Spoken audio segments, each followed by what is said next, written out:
Hello, my name is Epic Bubble, and I sometimes go by the name as Simon, and this is my thoughts video. My thoughts video on Scythe. Now, again, I should probably say that this is not a review. I am not giving my grandiose opinion and showing you how the game gets played and highlighting all the flaws and the pros and if this game should be bought by you. This is more just me kind of giving my thoughts, and hopefully you will understand those thoughts, and maybe you'll then want to pick up this game, or maybe you want to try and avoid it. But I guess for me, it's just I want to get my thoughts out there, because oftentimes I sit there in my car thinking after I play the game and go like, that was good, but what did I really enjoy about it? That was awful, and what did actually go wrong? So this is 2015's Darling, no, 2016. It was kickstarted in 2015 and came out 2016, and of course I do have the Kickstarter edition, which means I have the bigger board, I have metal coins that go with it, I have a whole bunch of Kickstarter encounters and other cards that go with it. I don't have the premium art or premium detailed resources. I just have the normal wooden ones because I just like them better.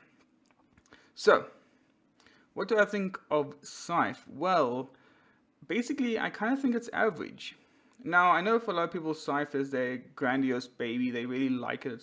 It just does everything for them. For me, Scythe almost does nothing. But that being said, I can't appreciate what the good things that it does do.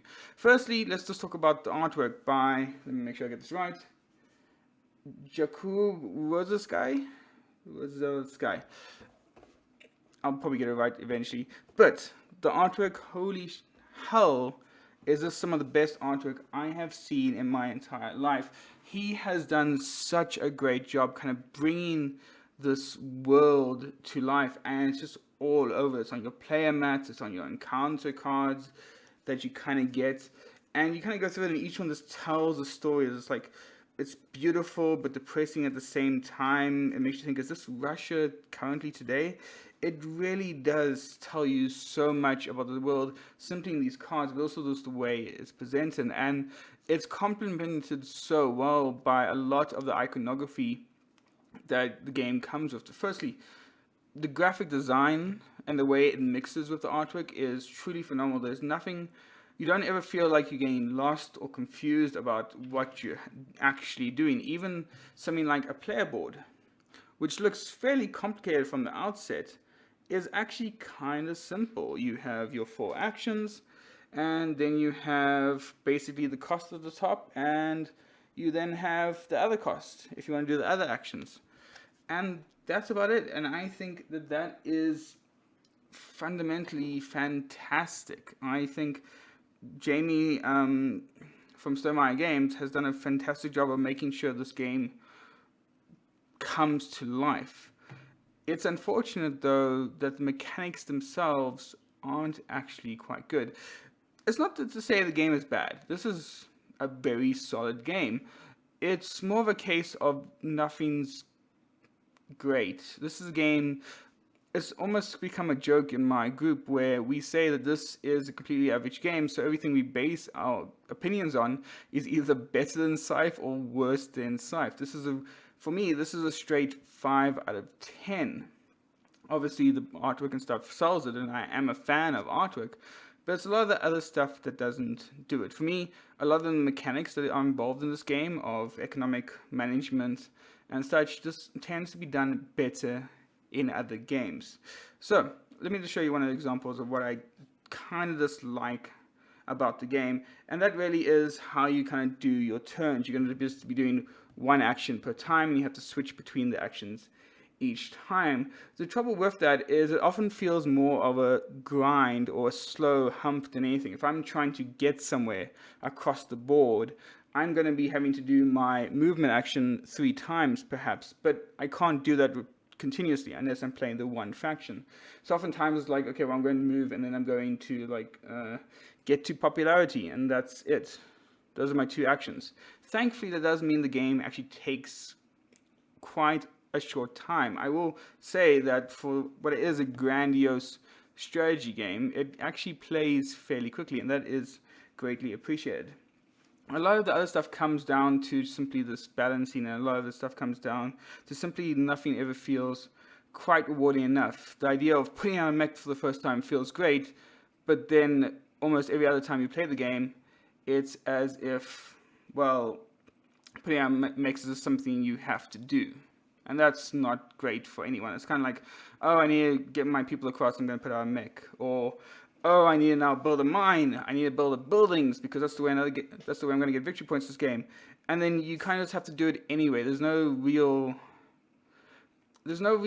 objective gaming, so to speak. It's not like this game I'm going to focus on my military and I'm going to be a conquering warlord, or it's going to be this game I'm going to be a grand economic strategist. It's kind of like you just do everything because you kind of have to, and you just sometimes occasionally focus on one other thing because that's what your race kind of does better. So the area control stuff is fun. The one other thing I will say is that the encounter stuff, well, cool when it happens, that you can be like, okay, I'm going to encounter something. Oh, what do I encounter? Okay, well, I can quietly watch the fisherman across the lake and gain 2 popularity. I don't know how that gives me 2 popularity, but that's a thing. Or I can broker a deal for an old mech. There was an old mech there. Apparently I can pay for coins and get a mech. Hey, that's kind of great. Or you can smile as you push the mech into the lake. And somehow that loses you popularity and you gain 4 food. I know I said the world building is great, but the way it gets told is to the visuals, not the stories. These encounter cards, while amazing, tend to end up just being, do I choose a okay option? Do I choose an option that's going to cost me but I get something back? Or do I do the one where I get a lot but it's going to cost me even more? And that's it for every single one. I can salt the earth and force the farmers to recruit. So I get 2 popularity and I get to enlist 1. That's about it. It also doesn't help that the game kind of goes fast, but at the same time you're not really caring about what other people are doing until people get close to you, in which case you're kind of like, well, is he going to move this turn, or if he's not? We'll get to that in a bit later because that's another issue I have a problem with. But you don't really pay attention to what other people are doing, mostly because you can never actually stop them or interfere with them. And you can kind of see how the game designer has tried to stop that, so to speak, or at least try and force people to pay attention to one another. So there's a thing on the board where you can essentially pay and basically recruit agents. It's the enlist action, I believe it is. If I look at it, it's God damn it, webcam pay. There we go. Is this action here? I think. I'm still getting used to this. And that's like okay, you immediately get a once-off bonus of 2 popularity, and then what happens is every time a person to your left or your right does a certain action. So for example, every time they build a mech, you get coins, or every time they build a mech, you get popularity, or every time you get some power. That's great and all, but honestly, it just isn't that interesting. It's like, oh, you build a mech, this, and I get 1 coin. It doesn't feel great for the other person because they kind of like, well, I just built a mech, which was something I had to do, and they just get rewarded because I'm doing it. So you kind of guaranteed to get 8 coins anyway throughout the game. It just doesn't feel like it's enough to really make it interesting for the other person. The other way, obviously, is combat. Combat's one of the things that the game has tried to push towards you, to be like, hey, this is supposed to be something that's going to grip you and be like, you have to worry about this kind of stuff. And again, combat just becomes a chore. When I say games do certain stuff better, the economic stuff typically is just done better in games like Terra Mystica and area control games like that. And if I want a dudes on the map game, games like Blood Rage or games like Comet are just more fun and have more interesting mechanics, and they excel in those areas. Combat in Scythe is probably its biggest letdown. It takes this game from being what would be a solid 7 and it drops it down to being a 5. And that's mainly because you have power. So power is anywhere between 1 and 14, and you spend that power.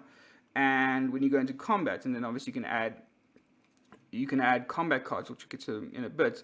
And then you secretly get to choose a number, and you're like, okay, I'm gonna spend 5. But honestly, a lot of the time it's more of an inconvenience than anything, because if you're being attacked, you don't really want to spend your power because that's a victory condition for you. And if you're attacking, you're probably going to spend 7 because you don't want to lose the battle. There's actually not a lot of choice. And then it comes to the fact that you can only ever spend a maximum of 7.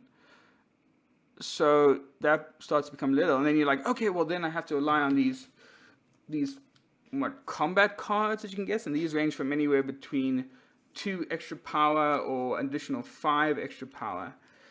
And obviously you're supposed to use them in combat. You have this huge deck of them. Of course, they're going to be good, and they're just not. One of the biggest troubles with the game is you get rewarded with so many of them. I think with one of these actions, you have to pay 1 gold, and you get three combat cards.